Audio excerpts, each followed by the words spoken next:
Las bienaventuranzas y el reino de Dios. Muchos tienen en sus salones enmarcados o en un pendón las bienaventuranzas. Pero, ¿cuántos de esas mismas personas entienden lo que eso significa? Jesucristo vino predicando el Evangelio del reino de Dios. En Marcos 1, 14, 15 leemos: Después que Juan fue encarcelado, Jesús vino a Galilea predicando el Evangelio del reino de Dios, diciendo: El tiempo se ha cumplido y el reino de Dios se ha acercado. Arrepentíos y creed en el Evangelio. Por una parte proclamó las buenas nuevas del reino de Dios, pero por otra enfáticamente dijo que solo unos pocos podrían saber y entender dicho mensaje. No todo el mundo puede entender qué es y cómo se entra al reino de Dios. En Mateo 13, 10 al 13, Jesucristo dijo así. Entonces, después que Jesucristo habló la parábola del sembrador, entonces acercándose los discípulos le dijeron: ¿Por qué les hablas por parábolas? Él respondiendo les dijo: Porque a vosotros os es dado saber los misterios del reino de los cielos, mas a ellos no les es dado. Porque a cualquiera que tiene se le dará y tendrá más, pero al que no tiene, aún lo que tiene le será quitado. Por eso les hablo por parábolas, porque viendo no ven, y oyendo no oyen, ni entienden. Jesucristo está citando la profecía de Isaías. La mayoría no entendería ni se arrepentiría para ser salvos. ¿Por qué? En realidad Jesucristo no vino a salvar a todo el mundo ahora, pero Él desea que todo el mundo sea salvo.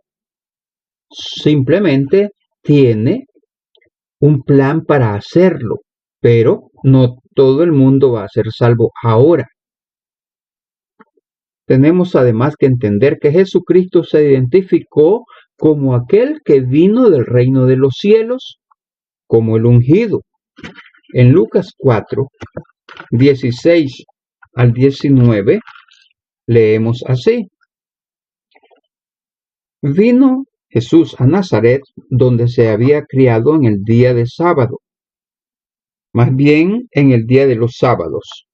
Entró en la sinagoga conforme a su costumbre y se levantó a leer. Y se le dio el libro del profeta Isaías, y habiendo abierto el libro, o el rollo, halló el lugar donde estaba escrito: El Espíritu del Señor está sobre mí, sobre Cristo, por cuanto me ha ungido para dar buenas nuevas a los pobres. Él dijo las buenas nuevas del reino de Dios, o del reino de los cielos. Me ha enviado a sanar a los quebrantados de corazón, a pregonar libertad a los cautivos y vista a los ciegos, a poner en libertad a los oprimidos, a predicar el año agradable del Señor. Más tarde, Jesucristo definió exactamente qué es el reino de los cielos. ¿Y cómo lo sabía? Él vino exactamente de arriba, del reino de los cielos. En Juan 10:30, Jesucristo da la definición más concisa de lo que es el reino de los cielos. Dice: Yo y el Padre uno somos. Jesucristo se identificó a sí mismo. ¿Quién era Él? ¿Cómo es que Jesucristo y el Padre son uno? En Juan 1, 1 al 3 está la definición de cómo es que ellos son uno. En el principio era el Verbo, y el Verbo era con Dios, y el Verbo era Dios. El Verbo, era en el principio con Dios. Todas las cosas por el Verbo fueron hechas, y sin él nada de lo que ha sido hecho fue hecho. Ellos, el Jesucristo y el Padre, son Dios. Ellos son el reino de Dios.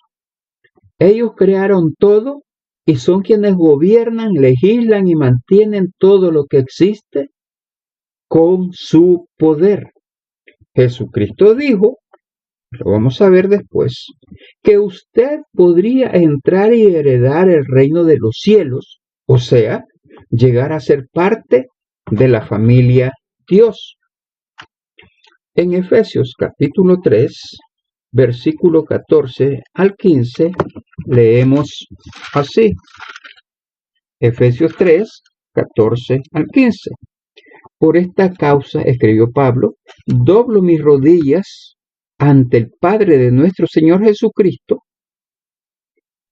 de quien toma nombre toda familia en los cielos y en la tierra. Dios es familia. El nombre del Padre y de Cristo es Dios. De ellos toma el nombre toda familia en los cielos y en la tierra. En los cielos, el Padre y Jesucristo. Y en la tierra, los pocos que ahora el Padre está llamando y escogiendo. Dios es familia por ahora compuesto solo del Padre y Jesucristo. A la primera resurrección, los santos engendrados por Dios hoy nacerán en la resurrección con cuerpo de espíritu para vida eterna. En ese entonces heredarán el reino de los cielos porque serán parte de ese reino de los cielos, parte de la familia Dios. Hoy solo Jesucristo está en el reino de los cielos con el Padre porque retornó junto al Padre. En Juan capítulo 3:13 leemos así: Nadie subió al cielo sino el que descendió del cielo, el Hijo del Hombre que está en el cielo. Y en Juan 1:18 se nos dice: a Dios nadie le vio jamás. El unigénito Hijo que está en el seno del Padre, Él le ha dado a conocer. ¿Cómo sabemos que hoy solo el Padre y Jesucristo están en el reino de los cielos como Dios? Juan 3, 1 al 6 nos dice así: había un hombre de los fariseos que se llamaba Nicodemo, un principal entre los judíos. Este vino a Jesús de noche y le dijo: Rabí, sabemos que has venido de Dios. Los fariseos, los judíos, los del judaísmo sabían que Cristo venía de la parte de Dios, de parte del reino de los cielos. Sabemos que has venido de Dios como maestro, porque nadie puede hacer estas señales que tú haces si no está Dios con él. Respondió Jesús y le dijo: en verdad te digo que el que no naciere de nuevo no puede ver el reino de Dios. Le dice Nicodemo, ¿cómo puede un hombre nacer siendo viejo? ¿Puede acaso entrar por segunda vez en el vientre de su madre y nacer?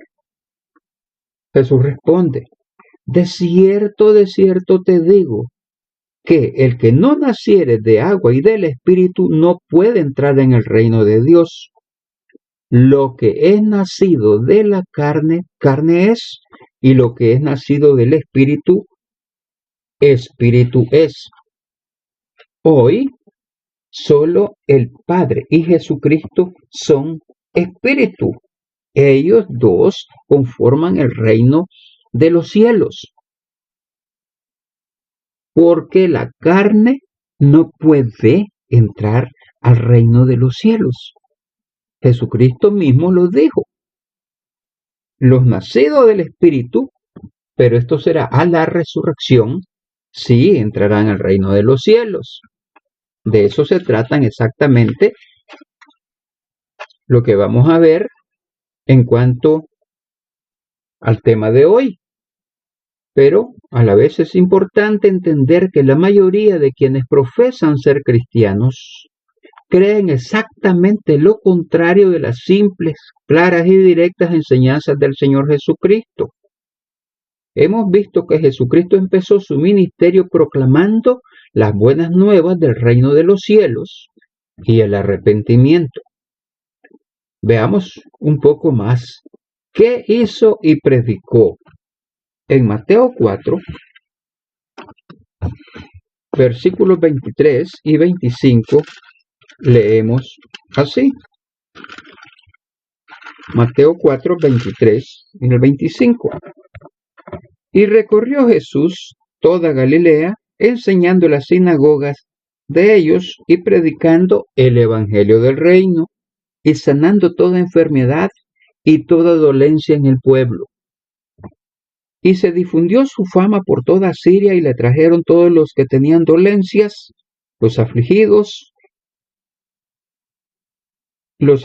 por diversas enfermedades y tormentos, los endemoniados, lunáticos y paralíticos, y los sanó. Y le siguió mucha gente de Galilea, de Decápolis, de Jerusalén, de Judea y del otro lado del Jordán. Luego vienen las bienaventuranzas. Leamos versículo Mateo 5, versículo 1 al 12. Dice: viendo la multitud, subió al monte, y sentándose vinieron a él sus discípulos. Y abriendo su boca les enseñaba diciendo: bienaventurados los pobres en espíritu, porque de ellos es el reino de los cielos. Bienaventurados son los que lloran, porque ellos recibirán consolación. Bienaventurados los mansos, porque ellos recibirán la tierra por heredad. Bienaventurados los que tienen hambre y sed de justicia, porque ellos serán saciados. Bienaventurados los misericordiosos, porque ellos alcanzarán misericordia. Bienaventurados los de limpio corazón, porque ellos verán a Dios. Bienaventurados los pacificadores, porque ellos serán llamados hijos de Dios. Bienaventurados los que padecen persecución por causa de la justicia, porque de ellos es el reino de los cielos. Bienaventurados sois cuando por mi causa os vituperen y os persigan y digan toda clase de mal contra vosotros, mintiendo. Gozaos y alegraos, porque vuestro galardón es grande en los cielos, porque así persiguieron a los profetas que fueron antes de vosotros. Enseguida vamos versículo por versículo para que examinemos más a fondo qué enseñó el Señor Jesucristo. En muchas Biblias aparece el encabezado a esta sección de Mateo 5, 1 al 12, el sermón del monte, las bienaventuranzas. Ahora, la Escritura dice otra cosa. Mateo 5:1 nos dice: viendo la multitud que está descrita en el versículo 25 del capítulo 4, donde mucha gente de muchos lados seguía a Jesús, pero viendo la multitud, Jesús subió al monte, y sentándose vinieron a él sus discípulos. Los discípulos, no la multitud, se reunió a Jesús o con Jesús. Y él, versículo 2, abriendo su boca les enseñaba diciendo: ¿a quiénes? A los discípulos. ¿Qué nos está diciendo con esto? Que esto fue una lección privada, directa del Señor a sus estudiantes o discípulos, no un sermón a multitudes. Ahora mismo vamos a examinar cómo las diáfanas enseñanzas de Jesucristo contradicen absolutamente las enseñanzas y tradiciones del cristianismo tradicional, sea este el cristianismo tradicional de los católicos o evangélicos o de cualquier otra denominación del cristianismo profesional. Versículo 3 nos dice, vamos aquí a hacer una comparación el versículo 3 y versículo 5. Versículo 3, bienaventurados los pobres en espíritu, porque de ellos es el reino de los cielos. Pero el versículo 5 dice, bienaventurados los mansos, porque ellos recibirán la tierra por heredad. Aparenta que hay contradicción entre los pobres que reciben el reino de los cielos y los mansos que heredan la tierra. Pero vamos a ir viendo y nos vamos a enterar de que no hay ninguna contradicción. Lo que ha habido es un malentendido en todas las cosas, pero Jesucristo habló muy claro y directo. ¿Se contradicen estos versículos? Aprendamos bien. Bienaventurados los pobres en espíritu. ¿Qué es ser pobre en espíritu? Ser pobre en espíritu no es carecer del Espíritu de Dios. Porque en Romanos capítulo 8, versículo 9, se nos dice así. Romanos 8, 9.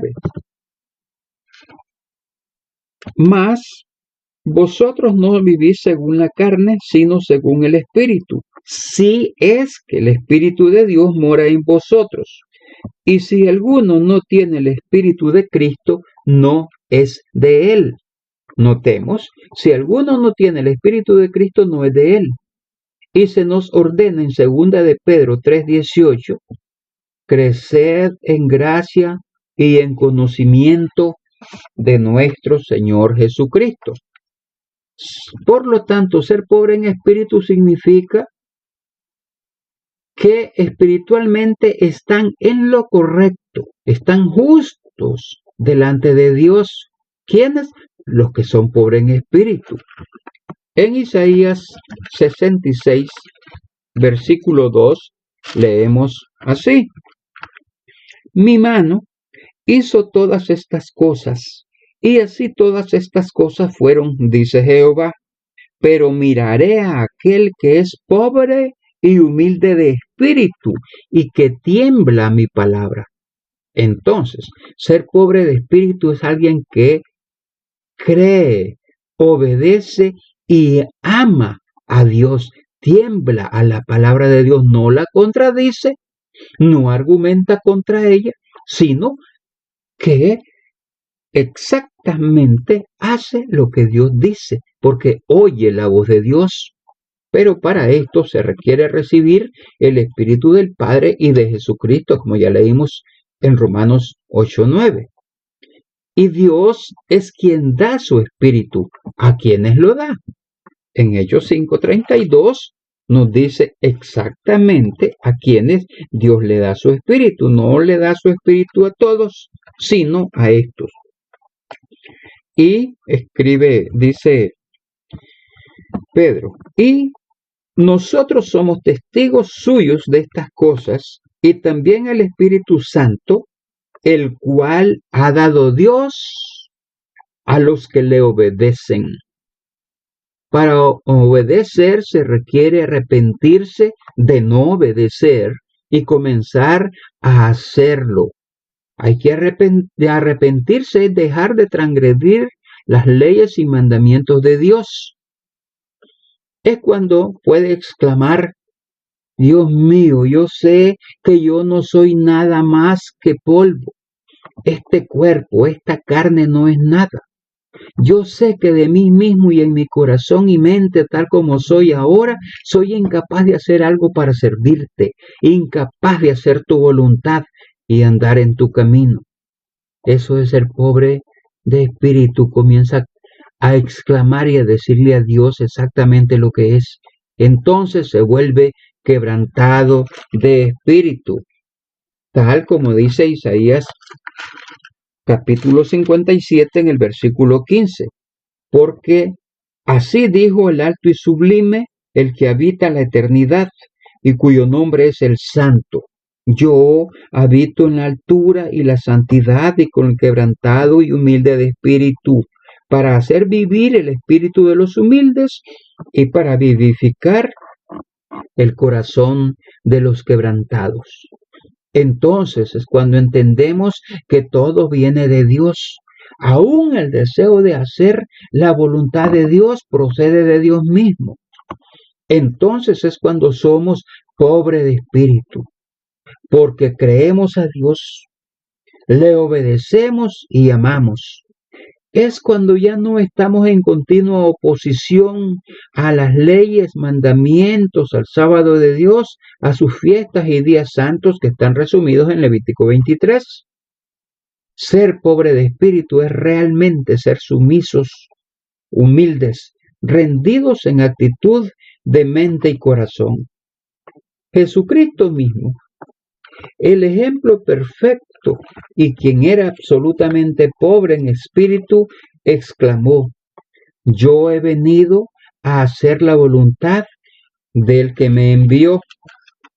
En Juan 6:38 está escrito: porque he descendido del cielo, dijo Jesús, no para hacer mi voluntad, sino la voluntad del que me envió.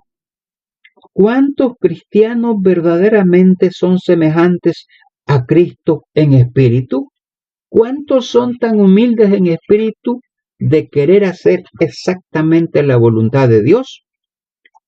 Volvamos a Mateo capítulo 5, versículo 3.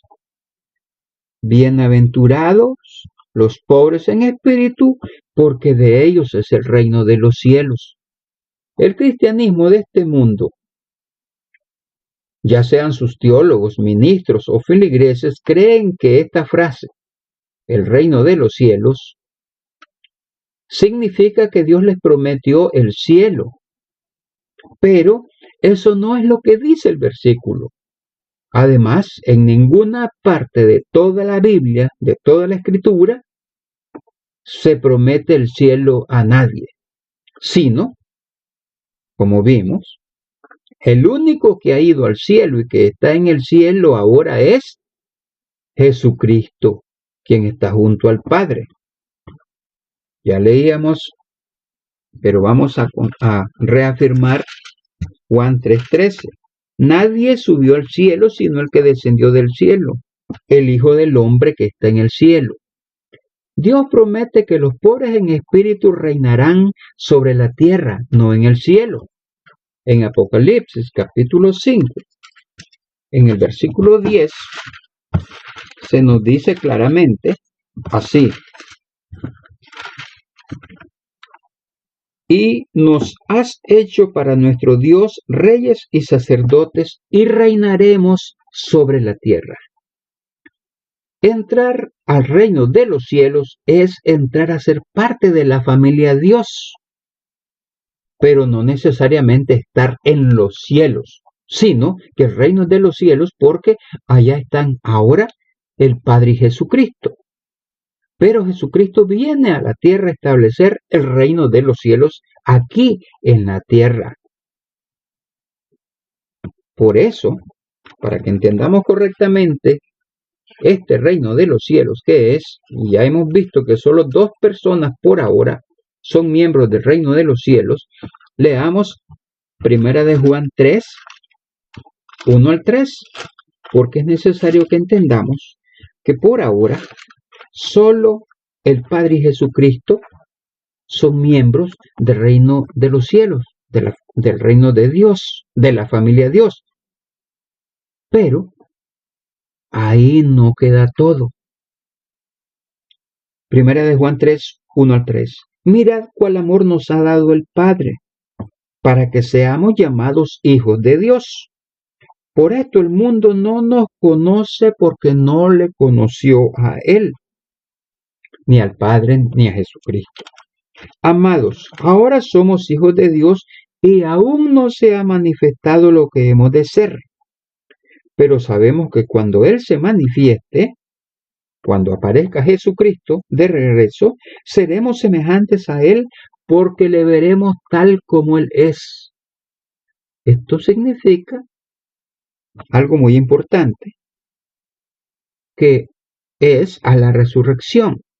cuando Cristo regrese y resucite a los cristianos verdaderos, seremos cambiados de carne a espíritu, de corruptibles a incorruptibles, de mortales a inmortales. Eso es nacer en el reino de los cielos, pero gobernaremos sobre la tierra. Esto es lo que Cristo le dijo a Nicodemo.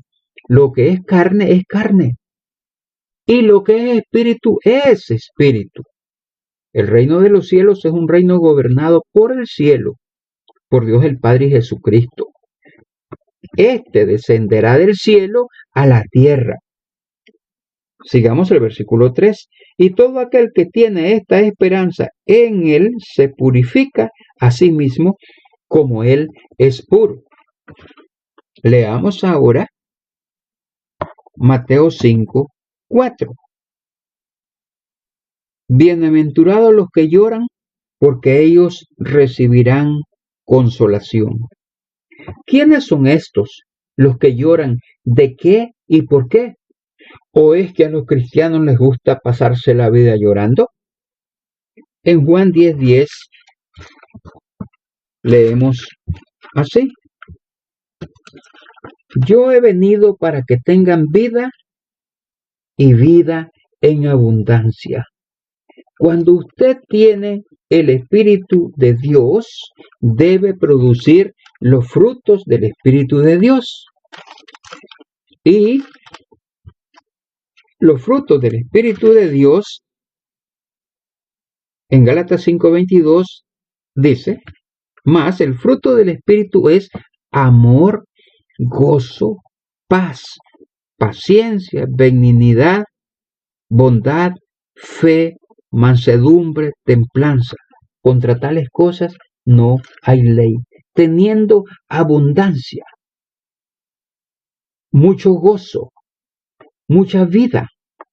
Pero el propio Jesucristo también fue un varón de dolores. Eso es llorar. Experimentado en quebranto, como dice Isaías 53:3. Esto es a causa del pecado del hombre, de la maldad del hombre.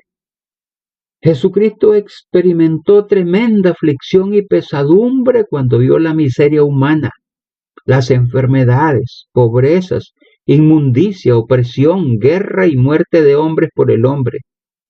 Eso mismo es lo que debe sentir un verdadero cristiano. Eso es, bienaventurados los que lloran. Cristo aún sintió un dolor terrible por el rechazo de los suyos y exclamó con gran dolor, de acuerdo a Lucas 13:34, veamos lo siguiente: Jerusalén, Jerusalén, que matas a los profetas y apedreas a los que te son enviados. Sentía un gran dolor Jesucristo.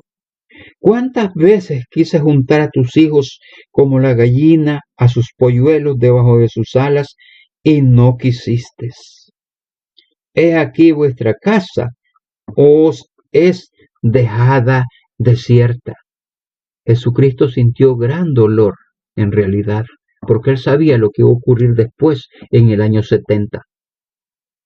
Cuando la humanidad, por ejemplo, del tiempo de Noé, se corrompió en extremo, a Dios le pesó sobremanera haberlos creado para después tenerlos que eliminar, no porque él quería, sino a causa de la desobediencia. En Génesis 6:5-6 leemos: Y vio el Eterno que la maldad de los hombres era mucha en la tierra, y que todo designio de los pensamientos del corazón de ellos era de continuo solamente el mal. Y le dolió al Eterno haber hecho al hombre en la tierra, y le dolió en su corazón. Los que se lamentan, lloran, sufren al ver la condición lamentable del mundo hoy a causa del pecado y las terribles cosas que pronto ocurrirán. Estos que lloran, creen, obedecen a Dios y le aman, serán consolados. Estos que lloran serán consolados al experimentar gran gozo, al entrar al reino de Dios en el día de la primera resurrección. Volvamos ahora a Mateo 5, el versículo 5. Bienaventurados los mansos, porque ellos recibirán consolación. Ser manso significa condescender, no despreciar, no humillar, en lugar de ocasionar problemas. Es ser humilde, modesto, no altivo, no narcisista, sino sumiso en espíritu y en actitud a Dios. Es ser semejantes a Jesucristo. Jesucristo era verdaderamente manso, pero no era débil. Recordemos, sacó a latigazos a los comerciantes que se habían apoderado del templo para hacer negocio. Hoy, Jesucristo sacaría a todo el mundo de los templos, aunque no sean sus templos, porque son negociantes. Hebreos 12:3 nos dice: considerad a aquel que sufrió tal contradicción de pecadores contra sí mismo, para que vuestro ánimo no se canse hasta desmayar. Jesucristo sufrió porque era manso. En Mateo capítulo 11, en el versículo 29, leemos así: llevad mi yugo sobre vosotros y aprended de mí, que soy manso y humilde de corazón, y hallaréis descanso para vuestras almas. Y en Efesios capítulo 4, versículo 1 y 2, leemos lo siguiente. Efesios 4, 1 y 2. Yo pues, preso en el Señor, os ruego que andéis como es digno de la vocación con que fuisteis llamados, con toda humildad y mansedumbre, soportándoos con paciencia los unos a los otros en amor. Una persona mansa, verdaderamente humilde, no tratará jamás de justificarse a sí misma, de querer aparentar que es mejor que los demás, sino que siempre imitará a Cristo. En verdad, los mansos de corazón, veamos el Salmo 37, 11. Los mansos heredarán la tierra. Nos dice Salmo 37, 11. Pero los mansos heredarán la tierra y se recrearán con abundancia de paz. Y el versículo 22. Porque los benditos de él heredarán la tierra, y los malditos de él serán destruidos. El versículo 29, los justos heredarán la tierra, y vivirán para siempre sobre ella. Y el versículo 31, la ley de su Dios está en su corazón. En eso se reconoce una persona que es mansa, esto es ser manso. La ley de su Dios está en su corazón, por tanto sus pies no resbalarán. Mateo 5, de nuevo, Mateo 5, el versículo 5, nos dice: bienaventurados los mansos, porque ellos recibirán la tierra por heredad. ¿Se conformaría usted con heredar la tierra para siempre? Para que usted pueda heredar la tierra para siempre, usted tendrá que vivir para siempre. Esto es ser eterno, ser espíritu. Veamos Mateo 5, 6. Bienaventurados los que tienen hambre y sed de justicia, porque ellos serán saciados. ¿Qué es justicia? Justicia es hacer lo recto, lo correcto, no el error, no lo malo. Solo que el hombre escoge seguir lo que aparenta justo para sí mismo, seguir el camino que parece correcto, aunque al final es camino de muerte.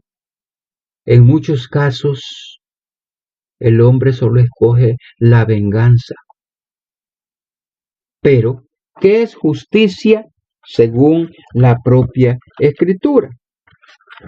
En el Salmo 119, 172 está definido exactamente qué es justicia.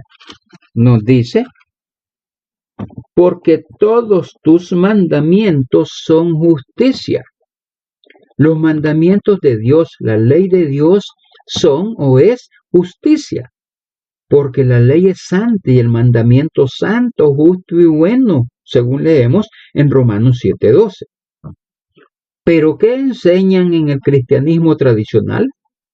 Enseñan que Jesucristo clavó la ley en la cruz, o al menos parte de ella, que algunos llaman ley ceremonial o algo parecido.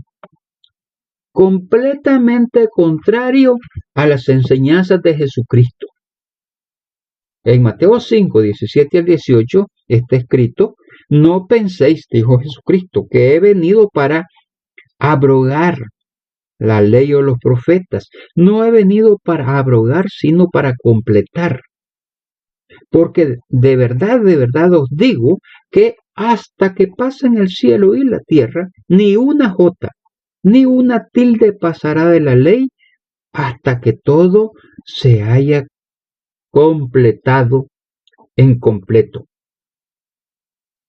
Los cielos y la tierra todavía están. Por lo tanto, la ley de Dios está firme. En el versículo 20, Jesucristo define cómo esta ley existe y lo que Él requiere. Porque define la justicia. Jesucristo dice: porque os digo que si vuestra justicia no fuere mayor que la de los escribas y fariseos, no entraréis en el reino de los cielos. La justicia que Dios demanda es el camino de vida basado en el amor de Dios, porque Dios es amor. En Primera de Juan, capítulo 5, versículo 3, se nos dice así: pues este es el amor a Dios, que guardemos sus mandamientos, y sus mandamientos no son gravosos. Cuando la persona conoce y recibe el amor de Dios, y por ese amor guarda los mandamientos y la ley de Dios, entonces ama también al prójimo y cumple la ley. No la desecha, sino más bien que procura cumplirla y la cumple porque ama al prójimo. En Romanos 13:10 leemos: el amor no hace mal al prójimo, así que el cumplimiento de la ley es el amor. Ese amor al prójimo lo hace amar y honrar a padre y madre. Lo hace no matar, no adulterar, no robar, no hablar mentiras, no codiciar. ¿Tiene entonces usted hambre y sed? ¿Desea usted vehementemente la justicia de Dios? Es decir, guardar sus leyes y mandamientos. Recuerde: bienaventurados los que tienen hambre y sed de justicia, porque ellos serán saciados. Jesucristo advirtió en Mateo 7:21 así: no todo el que me dice Señor, Señor, entrará en el reino de los cielos, sino el que hace la voluntad de mi Padre que está en los cielos. La regla para entrar al reino de los cielos es hacer la voluntad del Padre, y esta solo se puede hacer si usted ha recibido el amor del Padre, es decir, el Espíritu de Dios y de Jesucristo. Leemos en el Salmo 63:1 de la siguiente manera. Salmo 63, versículo 1. Dios mío, eres tú. De madrugada te buscaré. Mi alma tiene sed de ti, mi carne te anhela, en tierra seca y árida, donde no hay aguas. Piense por un momento, en un desierto, usted va ahí, es el protagonista en medio del desierto. ¿Qué es lo que tiene o siente? Hambre y sed. Así se debe llegar a sentir el deseo profundo de creer, obedecer, amar a Dios y guardar su ley. Repitámoslo, 63:1 del Salmo. Dios mío eres tú, de madrugada te buscaré.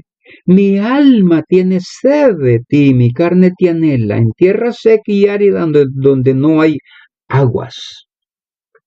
¿Para qué? Versículo 2 nos dice ¿para qué? Para ver tu gloria y tu poder, así como te he mirado en el santuario, para ver tu gloria y tu poder. ¿Desea usted realmente ver a Dios en toda su gloria, en toda su magnificencia, en todo su poder? Los que tienen hambre y sed de justicia serán saciados. No hay nada más completo ni mayor saciedad que ver a Dios en toda su gloria, porque, y Dios lo promete, que al nacer de nuevo, como seres de espíritu a la resurrección, veremos a Dios tal como Él es. Ya leímos 1 de Juan 3:1-3. Pero, en lugar de tener hambre y sed de la palabra de Dios, la mayoría de los que se dicen cristianos tienen hambre y sed de cosas físicas. En lugar de entender y creer la verdad acerca de la ley de Dios, proclaman que la ley ha sido abolida. Exactamente lo contrario de lo expresado por Jesucristo. No penséis que he venido a abolir la ley. Bienaventurados los que tienen hambre y sed de justicia, los que aman a Dios y quieren obedecer su ley, porque ellos serán saciados.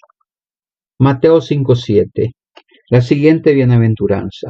Bienaventurados los misericordiosos, porque ellos alcanzarán misericordia.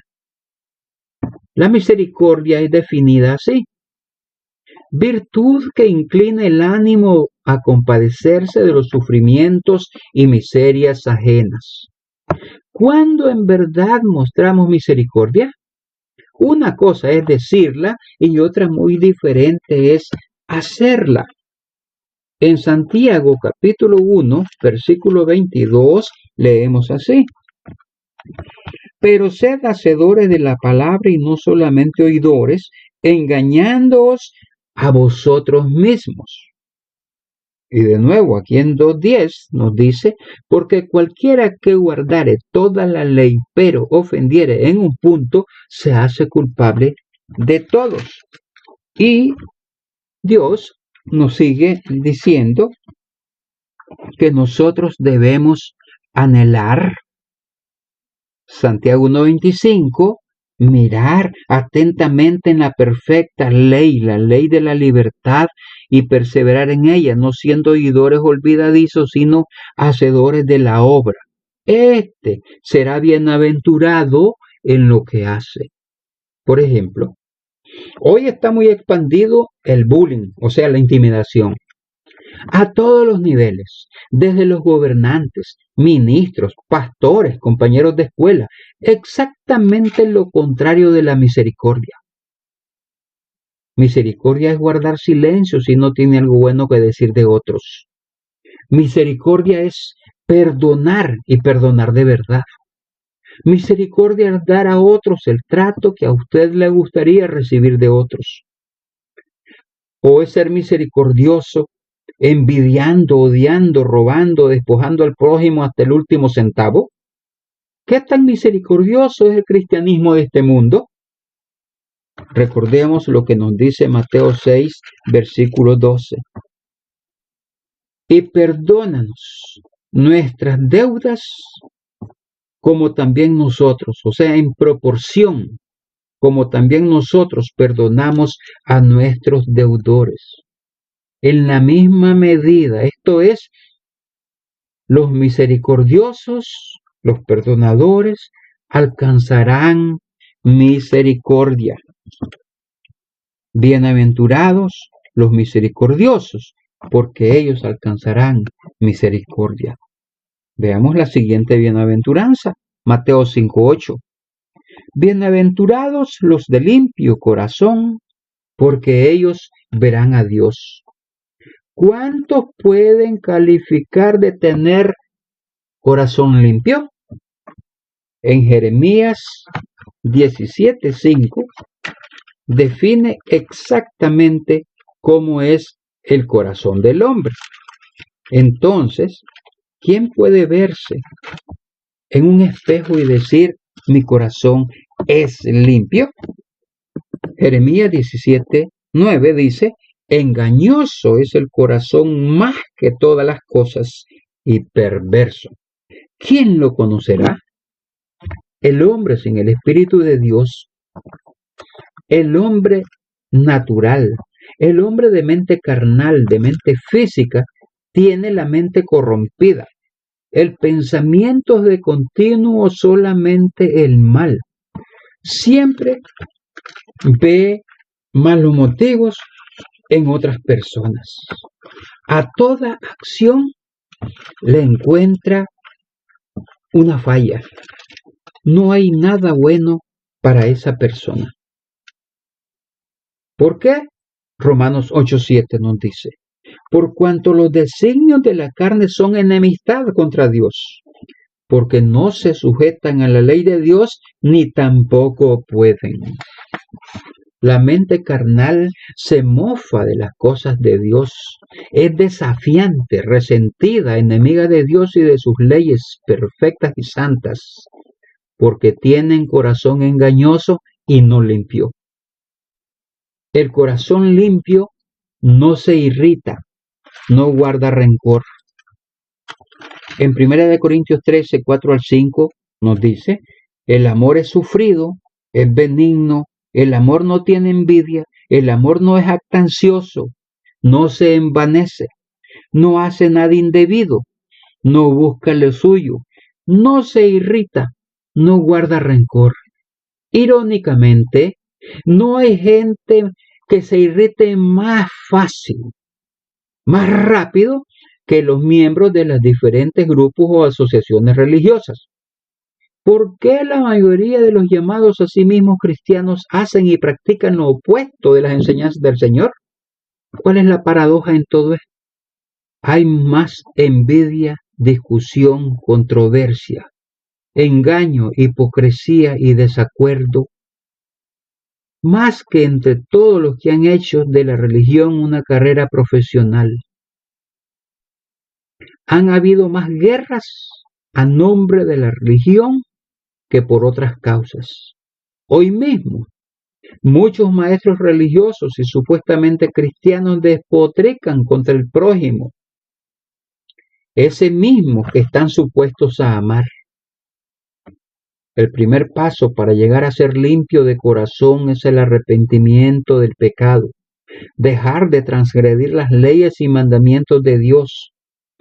Ese es solo el comienzo, hasta alcanzar la conversión, que es el camino de vida. Y ese camino de vida es dirigido por Jesucristo. Él es el camino, la verdad y la vida. Es decir, hay que vivir a como vivió Jesucristo para tener y teniendo un corazón limpio. Los de limpio corazón, quienes aman a Dios y le obedecen, verán a Dios. Bienaventurados los de limpio corazón, porque ellos verán a Dios. La siguiente bienaventuranza, Mateo 5:9 nos dice, bienaventurados los pacificadores, porque ellos serán llamados hijos de Dios.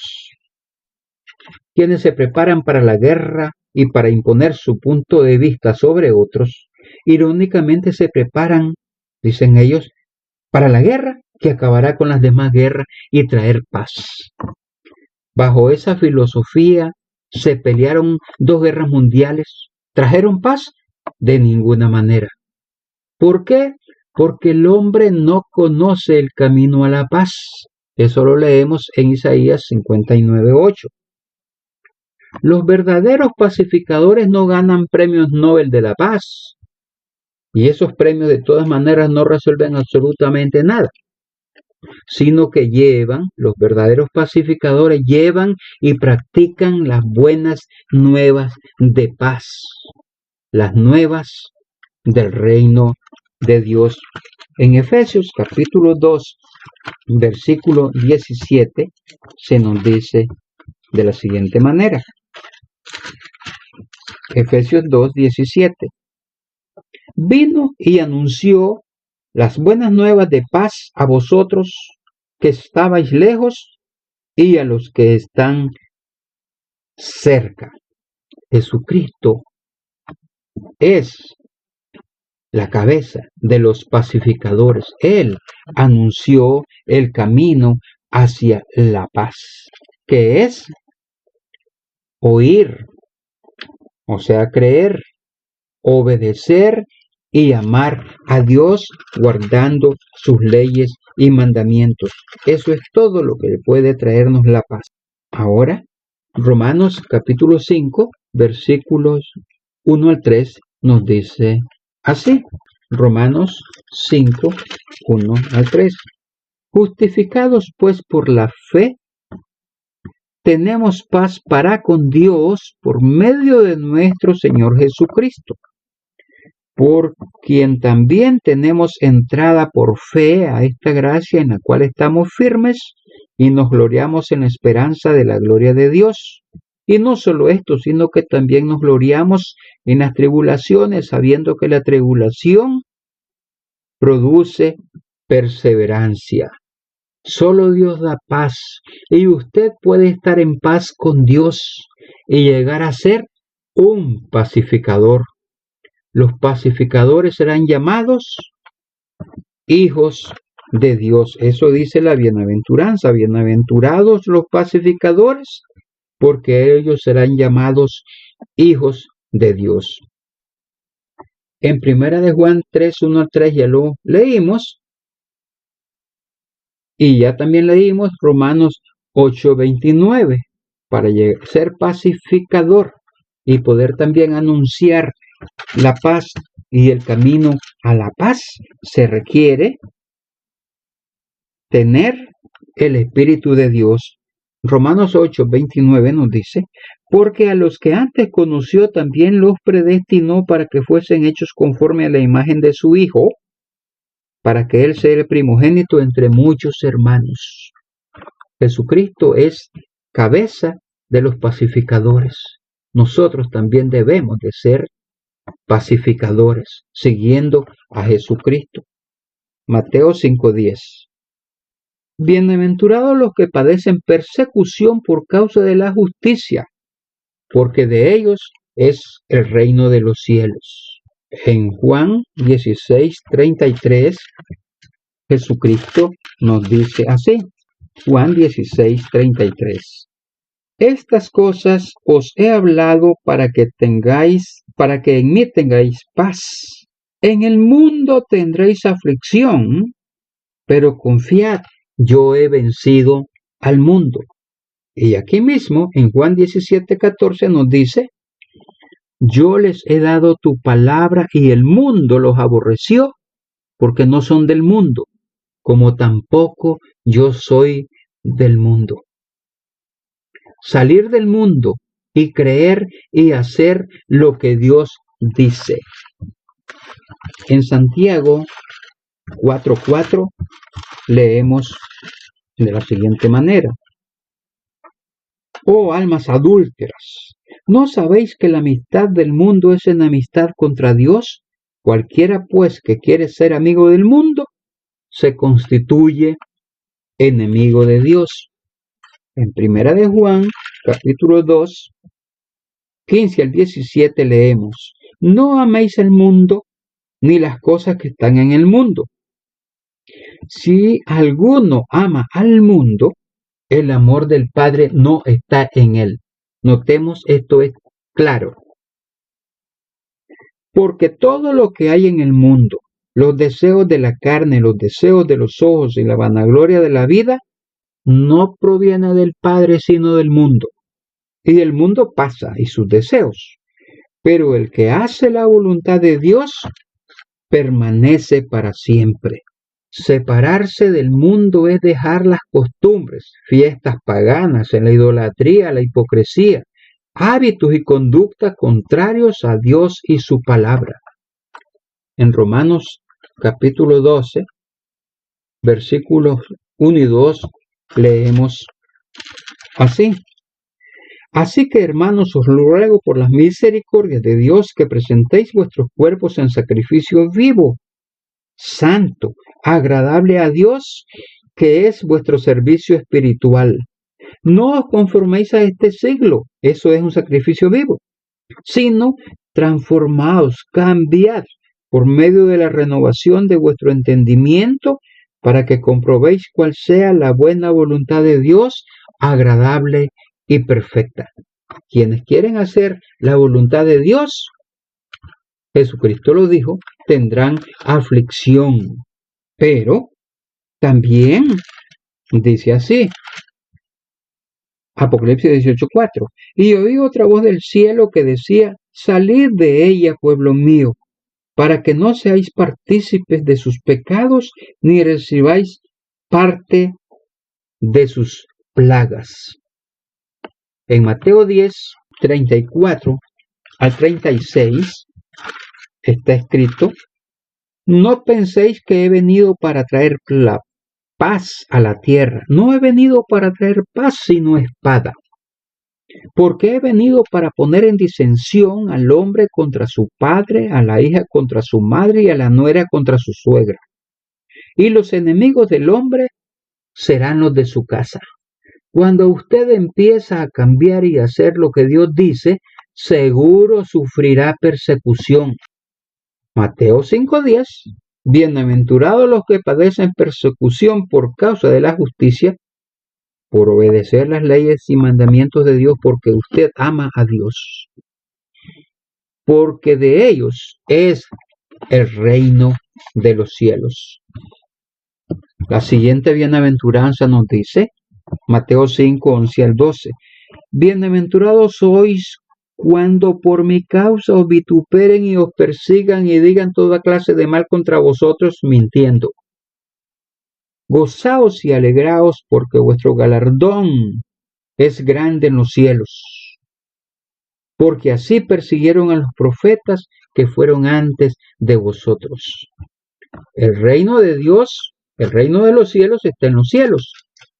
A la resurrección, nosotros recibiremos un nuevo cuerpo de espíritu y vida inmortal y entraremos entonces al reino de los cielos, pero estaremos y gobernaremos aquí sobre la tierra durante los primeros 1000 años. Por eso debemos orar, como dice Mateo 6:10, venga tu reino, hágase tu voluntad, como en el cielo, así también en la tierra. Dios ha dicho que ahora somos llamados hijos de Dios, pero cuando seamos hijos glorificados de Dios, lo que ahora vemos como sufrimiento habrá sido, y entenderemos que ese habrá sido el camino hacia la gloria, hacia el reino de los cielos, que vendrá hacia la tierra y gobernaremos con Jesucristo, repito, 1000 años sobre la tierra. Entonces habrá paz, alegría y gozo. Entonces todas estas bienaventuranzas serán cumplidas. Heredaremos el reino de los cielos, recibiremos consolación, heredaremos la tierra, seremos verdaderamente saciados, alcanzaremos misericordia, veremos a Dios, vamos a ser hijos de Dios y de nosotros.